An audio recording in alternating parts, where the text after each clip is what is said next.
వరంగల్లో మహిళా శక్తి సభ అని పెట్టి నిన్న రేవంత్ రెడ్డి మరియు ఆయన మంత్రులు మొత్తం బూత్ పురాణం చెప్పిండ్రు. జనరల్గా వరంగల్ ప్రజలకు, వరంగల్ మహిళలకు, వరంగల్ యువతకు మా అందరికీ ఐకాన్ ఇవాళ ఒకప్పుడు చరిత్రకారులైతే, కొంతమంది కవులైతే ఇప్పుడు కేసీఆర్ గారు. మా మహిళలకు తెలిసింది ఎవరంటే చాకలి ఐలమ్మ, రాణి రుద్రమదేవి, సమ్మక్క సారక్క. నిత్యం కొలుస్తుంటాం, స్ఫూర్తి పొందుతుంటాం. మా రైతులకు తెలిసింది దొడ్డి కొమరయ్య, ఒక బందగి, అదేవిధంగా సర్దార్ సర్వాయి పాపారాయుడు. ఎందుకంటే వీళ్ళందరూ ఇక్కడ పుట్టిన వాళ్ళే, నేను చెప్పిన వాళ్ళందరూ. మా విద్యార్థులకు తెలిసింది మా జయశంకర్ సార్ పాఠాలు, వారి యొక్క సిద్ధాంత వెలుగు. మా కవులకు తెలిసింది ఒక పోతన, ఒక కాలోజీ. ఇవాళ వాళ్ళ యొక్క స్ఫూర్తితో మేముంటే అందరికీ ఆద్యంతం ఇష్టపడే నాయకుడు మా కేసీఆర్ గారు. ఆ కేసీఆర్ గారి నుంచి ఇష్టం వచ్చినప్పుడు మాట్లాడి ఈ వరంగల్లో నిన్న జరిగిన సభ ద్వారా ఇక్కడ ఉన్న వరంగల్ మొత్తం కూడా నిజంగా ఆద్యంతం భంగపడ్డది. అంతకుముందున్న రైతాంగం ఇదే వేదికగా సభ పెడితే చాలా కార్యక్రమాలు వాళ్ళు చెప్తే ఇస్తారేమోనో ఆశపడ్డది, ఇప్పుడు గోసపడ్డది. ఇవాళ మొత్తం కూడా రైతులకు సంబంధించింది ఏమైనా చెప్తాడేమో, రుణమాఫీ మిగతా 20 లక్షల మందికి ఇస్తాడేమో అని చెప్పేసి నమ్మినాం. చెప్పలే. రైతు బంధు గురించి ఏమైనా ఇస్తాడేమో, 10,000 కాదు 15,000 ఎకరానికి ఇస్తామని చెప్తాడేమో అని చెప్పేసి ఆశపడ్డారు. చెప్పలేదు. ఇవాళ పత్తికి కానీ వరికి కానీ ఇవాళ ఎంఎస్పి ఇవ్వట్లేదు. ఇక్కడికి వచ్చి కళ్ళాలలో కొనమని ఏమైనా చెప్తాడేమో, మా పత్తికి 7,500 ఇచ్చేటట్లు చూస్తాడేమో అని చెప్పేసి అనుకున్నారు. చెప్పలే. కౌలుదారులకు ఖచ్చితంగా రైతు బీమా ఇస్తాడు, అదేవిధంగా రైతు బంధు ఇస్తాడు ఏమైనా చెప్తాడేమో అని చెప్పేసి ఆశపడ్డారు. ఏమి కూడా వ్యవసాయ రంగం గురించి చెప్పకుండా నేను పండించిన పంట అంటున్నాడు. పండించింది ఇలా పంట మొత్తం కూడా ఇవాళ భారతదేశంలో నెంబర్ 1 ఏంటంటే కేసీఆర్ గారు 10 సంవత్సరంలో చేసిన కృషి తప్ప మరే నాయకుడు చేయలే. ఈ 10 సంవత్సరంలోనే 2014లో 14వ స్థానంలో ఉంటే ఇవాళ 2023లోనే మొదటి స్థానంలో తీసుకొచ్చిన వరిని.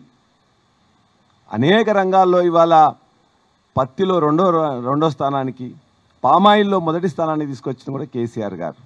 అటువంటి వ్యవసాయ రంగంలో మా రైతులందరూ కూడా చాలా ఇవాళ ఆశపడి గోసపడ్డారు.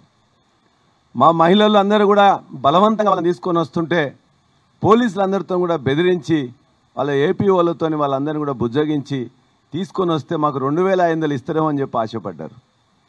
మా అవ్వలందరూ కూడా 2,000 నుంచి 4,000 పెన్షన్ చేస్తారేమో అని చెప్పేసి ఆశపడ్డారు. మా చెల్లెళ్ళు స్కూటీలకు ఏమైనా ప్రకటిస్తాడేమో అని చెప్పి ఆశపడ్డారు. మా యువకులందరూ కూడా ఖచ్చితంగా 5 లక్షల రూపాయల నిరుద్యోగ వృత్తితో పాటు లోన్ ఇస్తారని చెప్పేసి అంటే ఆశపడ్డారు.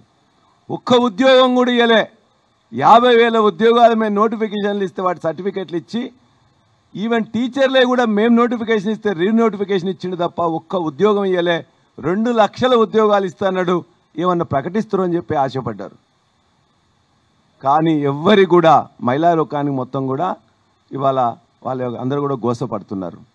అంతేకాదు ఇవాళ అందరిని తొక్కుకుంటా వచ్చినావు. కరెక్టే, ప్రజలను తొక్కుంటూ వచ్చినావు, నీ కాంగ్రెస్ నాయకులను తొక్కుంటూ వచ్చినావు.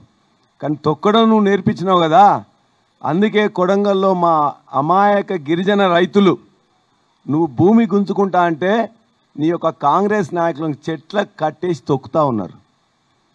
నీ యొక్క అధికారులను, నీ ప్రభుత్వాన్ని మొత్తం కూడా నీ ఊర్లోకి వస్తే నీ యొక్క 5 గ్రామాల్లో మొత్తం కూడా వాళ్ళందరూ కూడా ఉరికిచ్చి తొక్కుతా ఉన్నారు.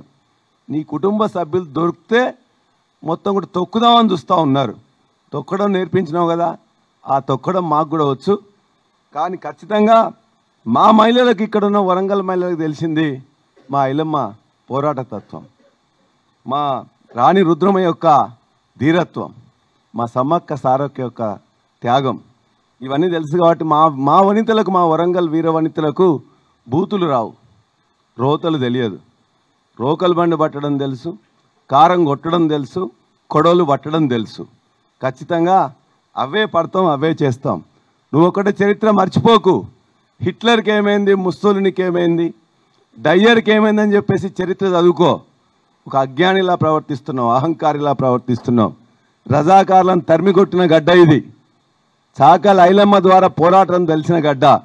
దొడ్డి కమురయ్య ధీరత్వం చూసిన గడ్డ. జయశంకర్ సార్ సిద్ధాంతాలు కావచ్చు, కాళోజీ ధిక్కార స్వరం ఊదిన గడ్డ ఇది. కాబట్టి కాళోజీ ప్రాంగణం చెప్తే మొన్న మా వినయన్న చెప్పిండు, మొదలు పెట్టించింది వినయాన్నే. 200 గజాల కోసం తిరుగుతూ దొరకకపోతే 3.5 ఎకరాలు కేసీఆర్ గారితో దాన్ని శాంక్షన్ చేయించుకొని 100 కోట్లతోని అద్భుతమైన కళా ప్రాంగణం కడితే కాళోజీ మావాడని చెప్తున్నాం. కాళోజీ ఏనాడు మీవాడు కాదు, కాంగ్రెస్కు వ్యతిరేకంగా నిఖరంగా పోరాడినవాడు, ఇందిరమ్మకు పాలనకు వ్యతిరేకంగా పోరాడినవాడు, ఎమర్జెన్సీకి వ్యతిరేకంగా పోరాడినవాడు. చెప్తా పట్టణానికి ఒక కానుక కాళోజీ పేరు మీద మనం చేస్తాం. అది ఏదో చిల్లర మల్లర మామూలు హాల్ కట్టరు, అలా 2 ఉంటాయి, 2 కాదు 3 ఉంటాయి. ముఖద్వారం నుంచి లోపలికి పోగానే బ్రహ్మాండమైనటువంటి కాళోజీ గారి విగ్రహం ఉంటుంది, మంచి కాంస విగ్రహం ఉంటుంది, శాశ్వతంగా చిరస్థాయి ఉండిపోయి అద్భుతమైనటువంటి పద్ధతులు దాని డిజైన్ కూడా జరుగుతూ ఉంది. కాళోజీ గారి కోసం మా వినయన్న మొత్తం కూడా ఆ రోజున కష్టపడి మొత్తం కూడా అడిగితే తిరిగితే అంతకుముందు నుండి మొదలు పెడితే ఇవాళ అది శాంక్షన్ చేసుకొని 3.5 ఎకరాల్లో 100 కోట్లతో శాంక్షన్ చేయించుకుంటే చివరికి అలా నీకు కాకతాళీయంగా నువ్వు మాట్లాడవచ్చు, నీకు రావచ్చు. కానీ కాళోజీ ఏనాడు కూడా మీవాడు కాదు, కాంగ్రెస్ వాడు కాదు. కాంగ్రెస్కి వ్యతిరేకంగా, కాంగ్రెస్ అభ్యర్థి జలగం వెంగళరావుకు వ్యతిరేకంగా ఎన్నికల్లో నిలబడ్డవాడు, ఇందిరమ్మను దుముకులాడినవాడు, ఇందిరమ్మ మీద ఎమర్జెన్సీని బెదిరించినవాడు, మొత్తం తెలంగాణ అస్తిత్వం కోసం ఇక్కడ తెలంగాణ మొత్తం మీద తన యొక్క అక్షరాలను విత్తనాలుగా చల్లినవాడు. కాబట్టి కాళోజీ ఏనాడు కూడా మీవాడు కాదు. కాళోజీకి తెలంగాణకు సంబంధం ఉంది, కాళోజీకి కేసీఆర్కి సంబంధం ఉంది తప్ప నీ వంటి అజ్ఞానులకు అహంకారులకు కాళోజీని అర్థం చేసుకోవడానికి ఈ జన్మ కాదు మరొక జన్మ కావాలి. కాబట్టి మా విద్యార్థులకు కానీ యువకులకు కానీ కాళోజీ తెగింపు తెలుసు, ఏం చేయాలో చేస్తాం. ఈ సంవత్సర కాలంలో మీరు ఏం చేసిండ్రు? నీ యొక్క కుటుంబం కోసం మొత్తం కొడంగల్ని ఫార్మా విలేజ్ చేసి నీ యొక్క అల్లునికి అప్పచెప్పినావు. హైదరాబాద్లో 15,000 ఎకరాలు ఉంటే 4th సిటీ పేరు మీద నీ అన్నదమ్ములకు అప్పచెప్పి ఇవాళ ఏ రియల్ ఎస్టేట్ యొక్క ఫైల్ వచ్చినా కూడా 50 రూపాయలు, 75 రూపాయలు, 100 రూపాయలు స్క్వేర్ ఫీట్ తీసుకుంటూ మొత్తం అన్నదమ్ములకు రియల్ ఎస్టేట్ అప్పచెప్పినావు. నీ యొక్క అదానితో నువ్వు మొత్తం కుమ్మక్కై నీ భీమవరం వియ్యంకునికి మొత్తం కూడా ఇవాళ ప్రాజెక్టులకు సంబంధించిన కూడా అప్పచెప్పినావు. ఇది నీ యొక్క సంగతి. అన్ని కుంభకొనాలే. ఇవాళ నీ కొడంగల్ ప్రాజెక్టులో ఎవరు తీసుకున్నారు? నువ్వు. అదేవిధంగా రెవెన్యూ మంత్రి పంచుకున్నారు. అదేవిధంగా మూసీ దాని మీద ఎవరు తీసుకుంటున్నారు? నువ్వు. మళ్ళా రెవెన్యూ మంత్రి మొత్తం కూడా కాంట్రాక్టులు తీసుకుంటున్నారు 1,50,000 కోట్లది. అందుకే రెవెన్యూ మంత్రి కానీ ఇవాళ మొత్తం కూడా ఖమ్మంలో భూములు సరిపోలేదని చెప్పేసి హైదరాబాద్ భూముల వెంట పడుతున్నాడు.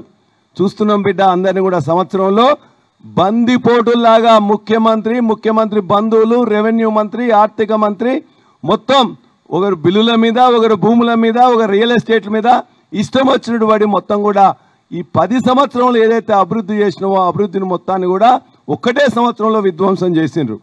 ఇవాళ ఆర్థిక మంత్రి దగ్గర పోతే మా యొక్క బిల్లుల కోసం సర్పంచులు తనలాడుతుంటే 12 నుండి 15% ఇస్తేనే రిలీజ్ చేస్తూ ఉన్నారు. రిటైర్డ్ ఉద్యోగులు, టీచర్లు మొత్తం కూడా వాళ్ళ యొక్క రిటైర్మెంట్ బెనిఫిట్స్ కోసం కూడా వాళ్ళ యొక్క రోదనలు వేదనలు మొత్తం కూడా చూస్తుంటే బాధ కలుగుతూ ఉన్నది. అన్ని వ్యవస్థలు నిర్వీర్యం చేసిండ్రు. స్కాలర్షిప్లకు పైసలు ఇవ్వట్లేదు, చాక్ పీస్లకు పైసలు ఇవ్వట్లేదు, భోజనానికి పైసలు ఇవ్వట్లేదు. 2 లక్షల మంది విద్యార్థులు గత సంవత్సరంలో ప్రభుత్వ స్కూళ్ళ నుంచి వెళ్ళి అదేవిధంగా రెసిడెన్షియల్ స్కూళ్ళ నుంచి వెళ్ళి విరమించుకున్నారు. ఇది నీ దుష్ట పాలన. ఈ సంవత్సరంలో ఆదాయం ఎక్కడ పెరిగింది అంటున్నారు? కేసీఆర్ను తాగుబోతు తెలంగాణ చేసినని చెప్పేసి అంటున్నారు. నీకు సిగ్గుంటే, నీకు చేతనైతే, చేవ ఉంటే ఇవాళున్న అనేక బెల్ట్ షాపులను తగ్గించు. ఇలా గుడుంబా కేంద్రాలుగా మొత్తం గ్రామాలు మారిపోతున్నాయి, దాని మీద చర్యలు తీసుకో. అదేవిధంగా ఇవాళ గంజాయిని నీ యొక్క హిమాచల్ ప్రదేశ్లో కాంగ్రెస్ పాలిస్తున్న పాలితల్లో ఇవాళ అక్కడ మొత్తం గంజాయిని చట్టం చేసినావు, ప్రోత్సహిస్తున్నావు. ఇలా గంజాయి, గుడుంబా, బెల్ట్ షాపులతో విలసిల్లుతుందంటే నీకు చేతగాక ఇవాళ ఒక్కటే ఆదాయం దేని మీద వస్తుందంటే ఎక్సైజ్ మీద వస్తుంది. అన్నిటిలో కూడా మొత్తం కూడా ఆదాయం పడిపోయింది. 2 క్వార్టర్లలో 15,000 కోట్లు నెగిటివ్ గ్రోత్కి వెళ్ళిపోయింది. అది నీ యొక్క దుష్ట పాలన వల్ల, నీ యొక్క అజ్ఞాని పాలన వల్ల జరుగుతూ ఉన్నది. వ్యవసాయం మొత్తం కుదేలైంది. అదేవిధంగా మేము ఒకటే ఇవాళ చివరిగా చెప్పదలుచుకున్నాం. ఇవాళ మీ నోరు, మీ మంత్రుల నోరు మొత్తం కూడా మూసి కంపులాగుంది, కంత్రి మాటలాగున్నాయి. చివరిగా కేసీఆర్ గారిని మొక్కమొలవనీయమంటున్నావు. కేసీఆర్ గారిని ఎక్కడైనా ఒక మహావృక్షం.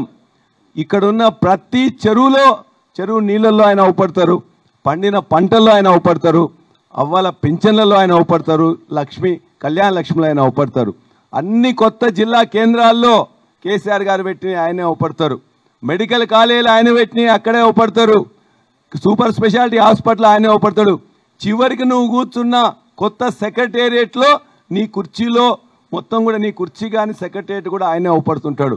ముందున్న అమర్ల స్తూపం కానీ, పక్కనున్న ఆజాన్ బావుని అంబేద్కర్ విగ్రహం కానీ, నీ వెనుక ఉన్న కంట్రోల్ రూమ్లో కానీ కేసీఆర్ అవపడతాడు.